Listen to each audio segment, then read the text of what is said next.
ინფრასტრუქტურულ სექტორში განსახორციელებელ ცვლილებებთან დაკავშირებით საჯარო კერძო დიალოგის ფორმატში ინფრასტრუქტურის მინისტრი და მთავრობის სხვა წევრები ინფრასტრუქტურის მშენებლებს შეხვდნენ.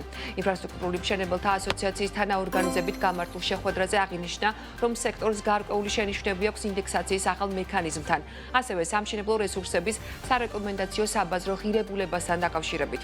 უფრო კონკრეტულად დარგის წარმომადგენლები მიიჩნევენ, რომ ინდექსაციის მექანიზმი ხარჯების არასაკმარის მოცულობას ფარავს. რა შენიშვნები აქვთ ინფრასტრუქტურის მშენებლებს და როგორია მთავრობის პოზიცია. თუმცა შუბაშუბა მოისმინა შეფასებები, რომელსაც პირდაპირ ეთერში გაგვიზიარებს ნუცა გისმენთ. ელენე, მოგესალმები. ერთ-ერთი მთავარი საკითხი, რომელზეც დღევანდელ შეხვედრაზე იყო საუბარი, 1 ივნისიდან ამოქმედებული ფასთა ინდექსაციის მექანიზმია, რომლის ფარგლებშიც სამშენებლო კომპანიებს პროექტების მიმდინარეობისას სამშენებლო მასალებისა და სხვა კომპონენტების გაძვირების ნაწილობრივი კომპენსირების საშუალება აქვს. როგორც ინფრასტრუქტურულ კომპანიებში აცხადებენ, საერთაშორისო პრაქტიკით ინდექსაცია 80%-ზე ვრცელდება, საქართველოში მიღებული წესით კი ეს მაჩვენებელი ხარჯების 60%-ით განისაზღვრა. ამასთან 2027 წლამდე გაფორმებულ ტენდერებზე ეს მექანიზმი მხოლოდ საგზაო პროექტებს ეხება და ის არ ვრცელდება სხვადასხვა ტიპის სამოქალაქო მშენებლობებზე. კიდევ ერთი საკითხი, რაზეც დღეს ბიზნესის მხრიდან აქცენტი გაკეთდა, სამშენებლო რესურსების სარეკომენდაციო საბაზრო ღირებულება, კერძოდ ბიზნესს გარკვეული კითხვები აქვს, თუ რა ფორმულით ადგენს სამხარაულის ბიურომ ამ მიმართულებით ღირებულებას. წარმოდგენილი დადგენილებით ეს მხოლოდ 60%-ს ეხება, როდესაც საერთაშორისო პრაქტიკა არის 80%. წინა განხორციელებული ეს თქვა ერთჯერადი ინდექსაციების პროცენტული მოცულობა 70% იყო. ამის გარდა მიმდინარე პროექტებში მხოლოდ საგზაო სამშენებლო კომპანიებს ეხება, რომელთაც ბიტუმისა და საწვავის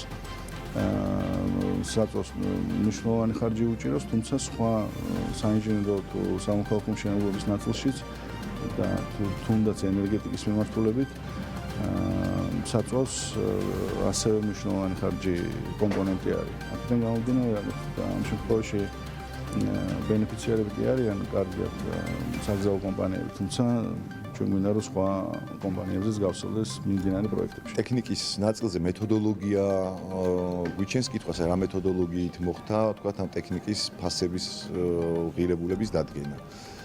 იმიტომ რომ საბაზრო ღირებულება ზოგადად ხშირ შემთხვევაში განსხვავდება, ვთქვათ, ცვეთისა და მისი პირდაპირი დანახარჯების და მეორე ზემოდან დარიცხული მოგების ხარჯებთან, იმიტომ რომ ტექნიკის შეძენას თავისი ფინანსური, ესე ვთქვათ, რესურსები ჭირდება, რაც მეორე, ვთქვათ, იგივე ლიზინგის კუთხით, ვთქვათ, რაც გარკვეულ თავის ფულის ღირებულებასაც მოიცავს და ზოგადადაც თუ მეთოდოლოგიაზე ვსაუბრობთ, საბაზრო ღირებულებას, მაშინ ბაზარზე არსებული ფასებით უნდა მოხდეს ხელმძღვანელობა და არა, ვთქვათ, რაღაც სნიპებით და ნორმებით გამოყვანილი ერთეულის ღირებულებებით.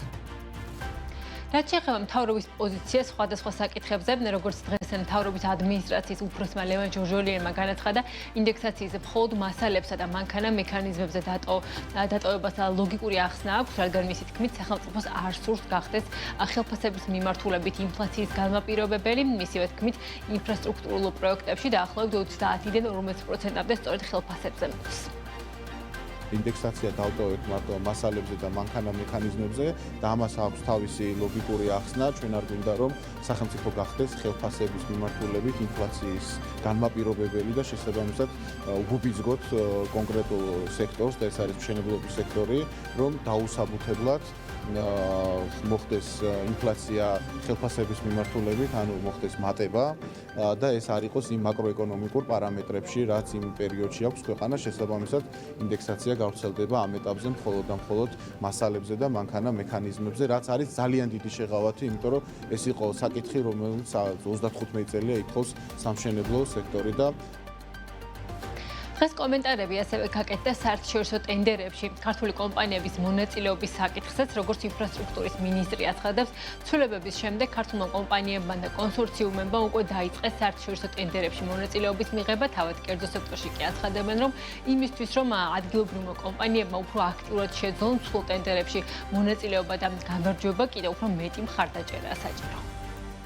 მიღებული ცვლილებებიდან გამომდინარე, რომელიც სატენდერო პირობებში იქნა განხორციელებული რამოდენიმე თვის უკან, ქართულ კომპანიებს ამის შესაძლებლობა გაუჩნდათ და უკვე გვაქვს ჩვენ დიდ საერთაშორისო ტენდერებში შემთხვევები, როდესაც ქართულმა კომპანიებმა უკვე მიიღეს და ქართულმა კონსორციუმებმა მიიღეს მონაწილეობა.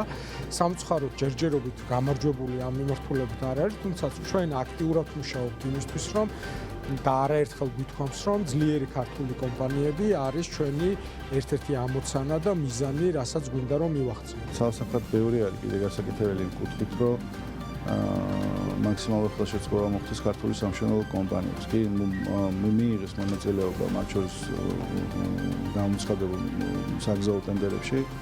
თუმცა წარმოუდგენელია კონკურენცია გაუწიოს ქართულმა ადგილობრივმა კომპანიამ ჩინურ სახელმწიფო კომპანიას. ქართულ სამშენებლო კომპანიებს მნიშვნელოვნად სჭირდებათ მხარდაჭერა იმისთვის, რომ ჯერ მათი კაპიტალიზაცია გაიზარდოს, მათი შესაძლებლობები გაიზარდოს.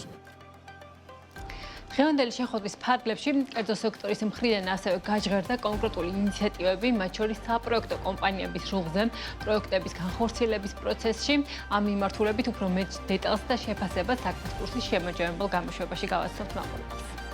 მადლობა ნუცე შუბაშვილი საუბრობდა პირდაპირ ეთერში.